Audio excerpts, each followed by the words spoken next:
Novak Djokovic just won his 21st Grand Slam title, and one would assume that he'd been on top of the world right now. But unfortunately, he continues to face consequences of his strange and ill-informed stance on the COVID-19 vaccine, and the 35-year-old is now set to miss the final slam of the year as well. So let's get into it. First off, US Open confirms that Novak Djokovic will not be participating in the tournament. When Novak's name appeared on the entry list of the US Open, fans were suddenly hopeful. Maybe he was going to get an exemption, or better yet, maybe he had finally just decided to get his vaccine. But sadly, that's not the case at all. This is just routine and absolutely non-indication that he'll be allowed to play in the prestigious tournament. Now, the US Open doesn't have its own vaccination rules, which is also why some people thought he may be able to play in the Big Apple. But a recent statement from the tournament quickly dashed all those hopes. It read that all eligible players are automatically entered into the men's and women's singles main draw fields based on ranking 42 days prior to the first Monday of the event. And it also made it clear that the tournament will respect the US government's position regarding travel into the country for unvaccinated non-US citizens. So we have to say, as much as we'd like to see him participate, he shouldn't be allowed to put himself and other people in danger because of his irrational fear of the vaccine. Because at the end of the day, some things are just bigger than sport, and this isn't the first time he's facing problems due to his stance. Earlier this year, Novak was granted a medical exemption to enter Australia by two different independent health panels, one commissioned by Tennis Australia and the other by the state of Victoria. He had tested positive for the virus in mid-December.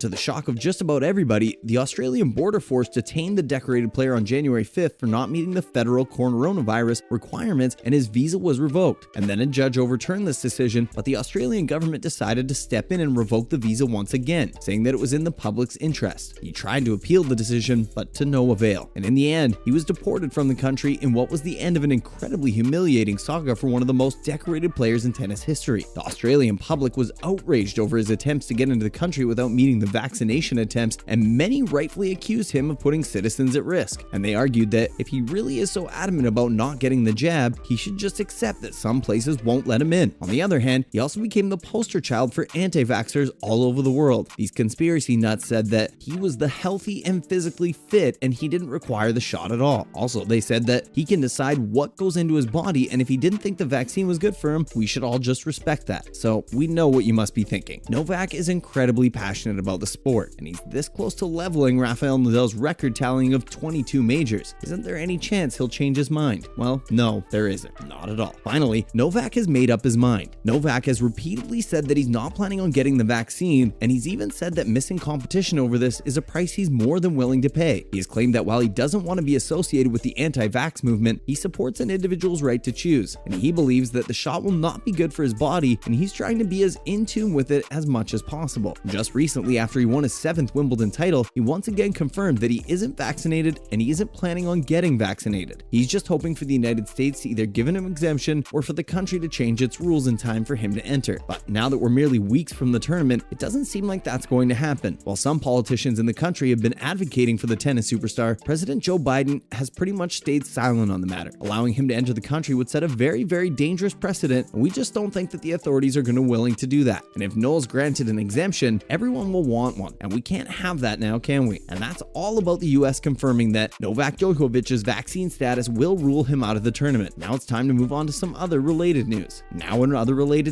First, Serena Williams is back. After crashing out in the first round of Wimbledon, there were quite a few questions about Serena Williams' future. Was she done for good? Was this her final tournament? Was she ever going to get back to her best? After all, she is 40 years old, and even though she's one of the greatest of all time, she can't run from age. But it looks like the 23-time Grand Slam winner isn't in the mood to give it up at all. It's been confirmed that she will be participating in the Western and Southern Open as well as the Canadian Open as preparation for the US Open. After her loss to Harmony Tan in Wimbledon, Serena lamented her lack of match time, and it appears that she's going to rectify that this time around. Let's face it, if she manages to get in her groove, there's absolutely no one who can stop her. And even if she doesn't manage to go all the way, the world of tennis is just a much more exciting place when she's involved. Next up, Nick Kyrgios is getting a Netflix documentary. With his absolutely bonkers and headline-making run at Wimbledon, Nick Kyrgios has quickly become one of the most recognizable names in the world of tennis. His campaign included fighting umpires, spitting in the direction of a fan, accusing one of consuming 700 drinks, and much more. Of course, he got butchered by the British media for his antics. They called him a disgrace, toxic, and disrespectful, and even compared him to the original tennis bad boy, John McEnroe. Also, let's not forget that he played pretty well as well. He proved that he was one of the most talented players in the world, and even gave Djokovic tough competition in the the final, and now he's going to get a Netflix documentary following his journey at Wimbledon. Before the tournament began, he allowed producers exclusive access to him and his team, and we're going to get a lot of insight into what really went on behind the scenes. Sport documentaries are really popular right now, and this one is expected to be a huge hit. After all, whatever you may think of the man, you can't deny that he's a charismatic and fascinating individual. According to some sources, the 27-year-old Aussie is set to make millions from this super lucrative deal with the streaming giant. And finally, Rick Mackey believes Coco Gauff is the best athlete on the WTA Tour. At just 18 years old, Coco Gauff is ranked number 11 in the WTA rankings. She's the youngest player in the top 100 by far, and many believe that she's destined to do great things. And it's hard to argue with them. After all, she defeated the Venus Williams when she was just 15 years old. But sadly, her potential hasn't translated into Grand Slam success just yet. While she did reach the French Open final, she lost to a super dominant Iga Swiatek. At Wimbledon earlier this month, she crashed out in the third round. This has led to some to believe that she might not be as good as we all think. But legendary figure Rick Mackey, who coached the Williams sisters when they were younger, has claimed that Coco's the best pure athlete on the WTA Tour. He explained that even if she's nervous, she can play both defense and offense. He also said that she reminds him a lot of Venus as far as the strides and the running goes. Still, he admitted that there were some technical areas where the young star could improve, particularly when it comes to serving and using her forehand. But he claimed that there's no doubt about the fact that she's going to win some Grand Slams. She's only 18 and she's just going to get better. And we completely agree with him. Coco's just getting started, and expecting world domination from someone in their teens is just a little too much pressure. If she continues to develop her game, we're sure she'll eventually win a lot of trophies. We wish her all the best. And that's a wrap for this video. What are your thoughts on Djokovic not being able to compete at the US Open? Do you think he should just get the vaccine already? Let us know in the comments down below. Make sure to give this video a thumbs up and subscribe to our channel for more videos like this. Thanks for watching, and I'll see you in the next one.